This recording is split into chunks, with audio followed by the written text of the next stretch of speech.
Hello दोस्तों, आप सभी को राधे राधे। वेलकम और welcome back to my channel. काफ़ी दिनों बाद मिल रहे हैं। I hope you are great. एकदम मस्त होंगे, स्वस्थ होंगे, ज़बरदस्त होंगे। मैं ऐसा मान तो सकती हूँ। और अभी तक आपने मॉर्निंग की जितनी भी क्लिप देखी हैं, ये देखा तभी देखते देखते यहीं आए होंगे। तो मैं एक चीज़ वीडियो में मतलब व्लॉग में एक चीज़ नहीं डाल पाई, अपना टाइम टेबल जो मैंने इतने दिन थोड़ा सा ब्रेक लिया था उसमें बनाया और मैं उसी के हिसाब से चल रही हूँ। तो मैं अपने नेक्स्ट व्लॉग में डाल दूँगी। और इसमें मेरा रीज़निंग का था, मैंने एक मॉक भी दिया था मेरा मेंस का, क्योंकि अभी मेरा जो नॉन वर्बल है ना, वो ही कंप्लीट हो रहा है। तो वो कंप्लीट हो चुका था इस वीक। और उसके बाद कैलेंडर चालू था। अब कैलेंडर में मैम ये बता रही थी, ये ऐसा वेटेज है, इसके क्वेश्चन आते हैं और नहीं भी आते हैं, ठीक है। ये इतना नहीं है कि इस पे हम लोग ज़्यादा ध्यान दें कि ओ हो कैलेंडर है भाई, कैलेंडर है ये। लिटरली मैंने भी ज़्यादा क्वेश्चन मैंने देखे ही नहीं अपने मेरे एग्ज़ाम में तो कैलेंडर का आते हुए। तो आप लोग भी इसको मतलब उसी उतना ही देखना या उतना ही इस पे सीरियस होना कि ठीक है, ज़्यादा ओवर मत ले लेना का ओ हो ये कैसे होगा। इसकी ट्रिक होगी जो क्लासेस में बताई जाती होगी, उसको लिख लेना। मैं यहाँ पे ये बोल रही हूँ। और फिर मैंने एक मॉक दिया था, वो भी नहीं लगाई, मैं नेक्स्ट में डाल दूँगी। उसके बाद मेरी नाउन की क्लास थी। अब इसमें क्या है, 2 दिन का व्लॉग है, मतलब 2 दिन की रिकॉर्डेड क्लिप ऐड है। क्योंकि मैंने ऐसे करा था, पहले तो डेली व्लॉगिंग करती थी तो डाल देती थी। अब मैं ऐसे ही करूँगी धीरे-धीरे कि थोड़ा-थोड़ा दिन में रिकॉर्ड कर लिया करूँगी और वो सब आपको बताया करूँगी। यहाँ पे मेरी नाउन की क्लास थी, नाउन लिया। उसके बाद भी मैंने इंग्लिश का भी एक मॉक दिया था, तो वो आपको इसमें दिख जाएगा। और मैं अभी एक चीज़ क्लियर कर रही हूँ इसमें, जो बिगनर्स हैं, जो मेरी एक पुरानी वीडियो है उस पे वो थोड़े से व्यूज़ ज़्यादा गए हैं, तो उस हिसाब से उस पे पूछते रहते ये क्या कौन सा सब्जेक्ट है, इसे कैसे पढ़ना है क्या नहीं है। तो उनके लिए मैंने एक अच्छे से वीडियो इसके इन क्लिप के बाद आएगी पीपीटी के थ्रू। तो आप पॉज़ करके वो सब अच्छे से पढ़ लेना। वैसे मैंने भी उसे बहुत अच्छे से एक्सप्लेन करा है और मैं अपनी हर वीडियो में उसको एक्सप्लेन कर ही देती हूँ जो भी बिगिनर्स पूछते हैं। तो इसके जो लास्ट क्लिप है उसके अंदर तो सारा ये कि स्टेनो के एग्ज़ाम के ऊपर क्या है। तो जिन्हें पता होगा वो कोई नहीं, आप हट जाना। बट जो बिगिनर्स जिन्होंने कमेंट करा था ये उनके लिए है।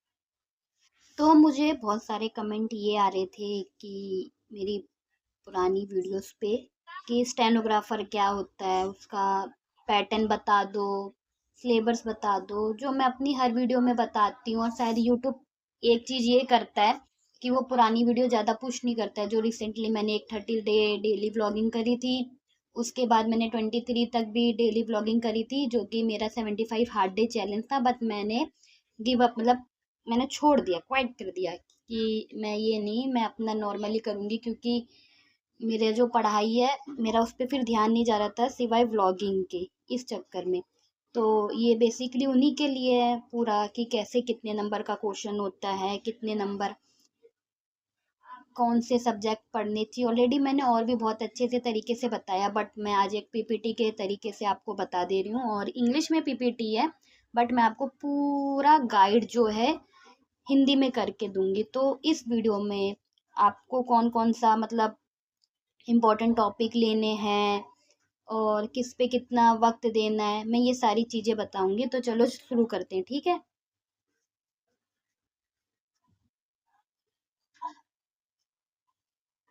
तो ये ब्रेक थ्रू वही है कि कैसे कैसे क्या होगा, कैसे बताना, जो मैंने आपको बता दिया। तो आगे आते हैं। तो देखो, स्टेनोग्राफर एग्ज़ाम टोटल आता है पार्ट 1, यानी आपको आप इस एग्ज़ाम को प्री एग्ज़ाम कह सकते हैं। वैसे स्टेनो के 2 एग्ज़ाम होते हैं, उसको अगर पार्ट 1 पार्ट 2 में बांटते हैं तो पार्ट 1 का नाम हम रखेंगे प्री, पार्ट 2 का नाम है स्किल। तो देखो 200 नंबर के आते हैं, 2 घंटे का होता है, मतलब 200 नंबर 200 मार्क्स के आते हैं और 2 घंटे का होता है, जिसमें आपका होगा जीके जीएस और रीजनिंग और इंग्लिश, ये तीनों आएंगे। मैथ में हैप्पी हो जाओ नहीं आते, बट रीजनिंग में 2-3 क्वेश्चन मैथ के दे देते हैं, तो वो आप छोड़ सकते हो, इसमें कोई दिक्कत वाली बात नहीं है। और सॉल्व करने वाले हो और इजी हो तो आप वो भी कर सकते हो। अब पार्ट 2 देखो, ये 100 नंबर का होता है, 50 मिनट्स इंग्लिश और हिंदी डिक्टेशन, जो इंग्लिश में स्टेनो कर रहे हैं उनके उनका, और जो हिंदी में कर रहे हैं उनका। तो पार्ट 2 के बारे में हम बहुत बाद में बात करेंगे, मतलब कभी और करेंगे। पार्ट 1 इम्पोर्टेंट है, क्योंकि पहले हमें पार्ट 1 करना होता है, तभी जाके हम पार्ट 2 दे पाते हैं। मतलब कि प्री क्लियर करना होगा और फिर जाके आप स्किल टेस्ट में जा पाएंगे। अब देखो, अब यहाँ पे मैं इंपॉर्टेंट टॉपिक बताऊंगी और उसका वेटेज बताऊंगी। तो पहला रीजनिंग का, ये इसमें मैंने रीजनिंग का को थोड़ा सा ज़्यादा दे रही हूँ। देखो वो स्ट्रेटजी इसी तरीके से चलेगी जैसे मैंने पहले बताया था। इंग्लिश और रीजनिंग, रीजनिंग आती है देखो 50 नंबर की, इंग्लिश आती है 100 नंबर की, जी के जी एस आते हैं 50। अब इंग्लिश और रीजनिंग को मिलाओ कितने हो गए, 150। इन दोनों को मिला के आप 120, 130, 140, 150 भी ला सकते हैं, ये आपके ऊपर डिपेंड करता है। और मैं ये नहीं कह रही थी आप बिल्कुल जी के जी एस छोड़ो, ऐसा नहीं। आप उसमें करो ना, 20-25 क्वेश्चन करो, बहुत है। ठीक है बाबा, अपना खुद ही मार्क्स देख लो। अगर आप इंग्लिश और रीजनिंग को मिला के भी 120 या 110 के अंदर, 110 के अंदर आ रहे हैं, तो 20-25 आपके हैं तो कट ऑफ के अंदर आ ही सकते हैं, या थोड़ा और ज़्यादा कर लो। ये मेरे हिसाब से, अपने हिसाब से बता रही हूँ, ठीक है। अब देखो सीरीज वाला क्वेश्चन है, जिसमें 8 से 10 क्वेश्चन आते हैं। फोकस नंबर पे करना है, अल्फ़ाबेट मिक्स सीरीज पैटर्न आते हैं, ये बहुत इंपॉर्टेंट है। सबसे पहले मैं बता दूँ, इसके काफ़ी अच्छे क्वेश्चन दिए, बता ही रखा है कि 8 से 10 है। टॉपिक 2 देखो, कोडिंग डिकोडिंग, 6 से 8 क्वेश्चन होते हैं। Practice letter shifting and coding, logic problems होते हैं, ये सारे आते हैं। आप लोगों ने देखा होगा जिन्होंने पहले एग्जाम दिया है। जिन्होंने नहीं दिया है, तो इस समय मैं आपको बता रही हूँ कि टॉपिक कैसे चलता है, कैसे क्या होता है, ठीक है। फिर अगली वीडियो में और मैं अच्छे से बताऊंगी। एनालॉजी आती है, जिसमें 5 से 7 होते हैं, ठीक है। डायरेक्शन और डिस्टेंस, इसके भी आपको अच्छे खासे 3 से 4 क्वेश्चन मिलेंगे। 5 दे रखा है पर मैं 3 से 4 कहूंगी। सेंटर वाला ज्यादातर होता है, मतलब सेंटर में बैठे हैं और एक दूसरे की तरफ ऐसे वाले होते हैं। और यहाँ पे देखो, ये साइड में ब्लड रिलेशन है, ब्लड रिलेशन के 3 से 4 है। सिटिंग अरेंजमेंट के 5 से 7 है। स्लॉग्स के 4 से 5 है। ये 4 से 5 बता रहे हैं, मेरे को थोड़ा सा ज्यादा लगता है। यहाँ पे 4 से 5 लिखा हुआ है, बट लिटरली मेरे को ये थोड़ा सा ज्यादा लगता है। तो आप इसका तो अच्छे से तैयारी करके देखना। अब आते इंग्लिश में। इंग्लिश में यार देखो भाई, आप बस इस स्लाइड को देखना, मैं कुछ नहीं बोलूंगी।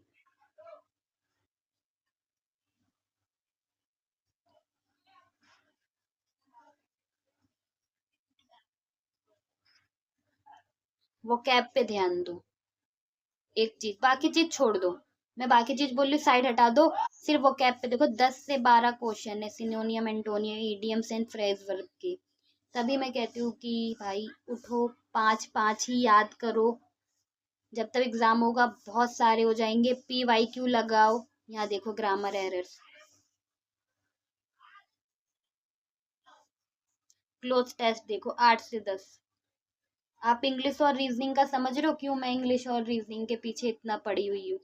अब देखो जनरल, मतलब जीके जीएस में सीधी भाषा में बोलते हैं यार। देखो जीके जीएस में जो इम्पोर्टेंट टॉपिक है वो ये है। जीके जीएस को मैं क्यों ही इतना पीछे लेके चलूँ कि मतलब हम उस पर इतने ध्यान नहीं। देखो, तुम पहले देखो कितना कुछ पढ़ना है, आराम से पोस्ट करो और ये देख लो।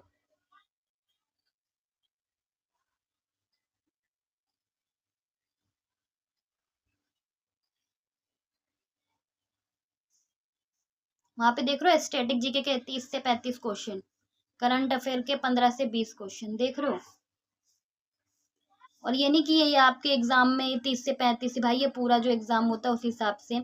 उसके बाद तो आपको इंडियन हिस्ट्री पढ़नी है, जियो पढ़ना है, इंडियन पॉलिटी पढ़नी है, इकोनॉमिक्स बेसिक पढ़ना है, साइंस टेक्नोलॉजी पढ़ने है, इंपॉर्टेंट डेट एंड इवेंट्स पढ़ने, ये अलग है। और उसने हाईलाइट करके बताया होगा स्टैटिक जी के 30 से 35 तक क्वेश्चन आएंगे। तो इसलिए मैं थोड़ा सा पीछे लेके चल रही हूँ जीके जीएस। मुझे पता है फर्स्ट टाइम में कोई स्टेनो या स्टेनो के बारे में सुनेगा तो वो सीधे जीके जीएस पे ज्यादा देगा।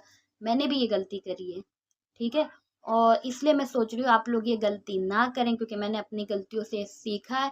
और इसलिए मैं बार बार कह रही हूँ कि जीके जीएस को थोड़ा सा साइड में और उतना ही लेके चलो जितना इंपॉर्टेंट आप लो ना। करंट अफेयर कर लो, वीकली मंथली कर लो, स्टैटिक जीके पे ध्यान दे दो। मैं भी अभी इन्हीं पे ध्यान दे रही हूँ। करंट अफेयर अभी मैंने थोड़ा सा क्लासेस गई हैं वो मैंने देखा नहीं है, बट मैं मतलब कंप्लीट कर लूंगी। स्टैटिक जीके मैं पढ़ ही रही हूँ।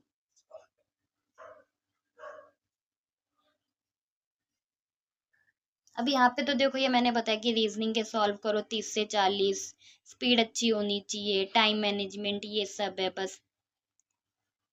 आप लोग देख रहे हो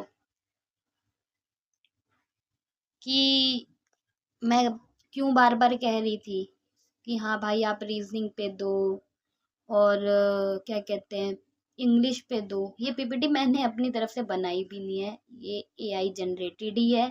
मैं यहाँ पे भी बता दे रही हूँ। बस मैंने उसको बोला है कि ऐसी ऐसी चीज़ है, ऐसे ऐसे आपको बताना है, क्या स्टेनो के बारे में बताना है, कौन से टॉपिक पे कितना ध्यान देना है, क्या है। तो उन्होंने देखो सब क्लियर कर दिया अपने आप ही। तो आप लोग भी अब समझ गए होंगे। जो न्यू है, बुक के पीछे भाग रहे हो, मतलब बुक छोड़ के आप सीधे कोर्स लेना, ठीक है। और कोई भी फैकल्टी चुन रहे हो, मैं तो कह रही हूँ कि अगर अभी 12th के एग्ज़ाम दिए, देख लो फैकल्टी कौन सी चुननी है, यूट्यूब पे देख लो, यूट्यूब पे बहुत सारे टीचर्स मिलेंगे। फिर आप उनका कोई कोर्स ले लेना, उसमें टाइम दो। टाइम मैनेजमेंट कैसे करना होता है, सबका टाइम भाई अलग अलग होता है, कोई डे में पढ़ता है, कोई नाइट में पढ़ता है। तो ये अपने हिसाब से आते हैं। किस चीज़ पे कितना ध्यान देना था मैंने आपको अच्छे से बता दिया है कैसे करना, और मैं ऐसे ही आगे बताती भी रहूँगी। मैं कुछ ट्रिक भी बता देती हूँ अपने ब्लॉग्स के अंदर कि इस वाले चैप्टर को ऐसे करो, इस चैप्टर को ऐसे कर लो। ये है। इंग्लिश देखो आपके ऊपर है, उसमें कोई ट्रिक नहीं हो सकती। रीजनिंग में तो आप लगा सकते हैं ट्रिक, पर इंग्लिश और जीके जीएस में आपको याद प्रैक्टिस के ऊपर ही है सब कुछ। तो आप लोग मेरी बातों को समझ गए होंगे कि मैं क्या कहना चाहती हूँ और कैसे कहना चाहती हूँ। आई होप आपको ये चीज़ें समझ में आ गई होंगी। तो दिक्कत की बात नहीं है। मैंने स्लाइड बहुत अच्छे से भी दिखाई है, पोज करो, लिख लो, अपने आगे टेबल पे लगा लो, स्क्रीनशॉट रख लो कैसे से क्या है। तो आज के ब्लॉग के लिए बस इतना ही। मिलते हैं कल के ब्लॉग में। आप सभी को राधे राधे। अगर कोई और डाउट हो तो वो कमेंट सेक्शन में बता देना, मैं आपको